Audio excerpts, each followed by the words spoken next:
Welcome to our channel. Today we how to activate IRS Online Account for tax transcripts, complete guide step by step clearly. To activate your IRS Online Account for tax transcripts, begin by navigating to the official IRS website. Once on the home page, locate and click on the Sign In button. You will be directed to a login page with options for both account holders and new users. Select the option that says Create Account or Register. You will be prompted to provide your personal information, including your name, social security number, and date of birth. Next, enter your filing status and the address used on your last tax return. After entering your information, click Continue to proceed to the next step.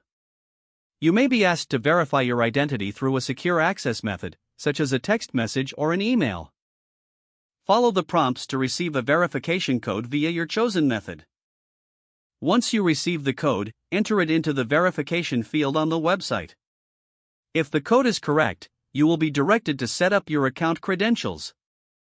Choose a username and a strong password that meets the security requirements. After creating your username and password, you may be asked to set up security questions for added protection. Complete the security questions and click Continue to finalize your account setup. At this point, you will have access to your IRS Online account. To order tax transcripts, log in using your new username and password. Navigate to the Get Transcripts section of your account. You can choose to view, print, or download your tax transcripts directly from this section. If you need assistance at any point during the process, the IRS provides various resources on their website. Be sure to have your personal information and tax documents ready in case you need to reference them. Finally, keep your account information secure and monitor for any suspicious activity.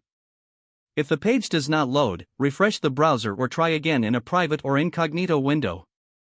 Make sure you are using the correct email address, then retype it carefully to avoid small typos. If your password is not accepted, use the reset option and create a new strong password you can remember. Check your spam folder for verification or security emails, then complete any requested confirmation steps. Enable two-factor authentication if available to improve account security and reduce unauthorized access risk. After signing in, review your profile details so your contact information and settings are accurate and current. If you see an error message, note it down and try again after restarting your device and internet connection. Log out when you finish, especially on shared devices, to keep your account and payment information secure. Don't forget to like this video and subscribe to our channel for more step-by-step tech guides.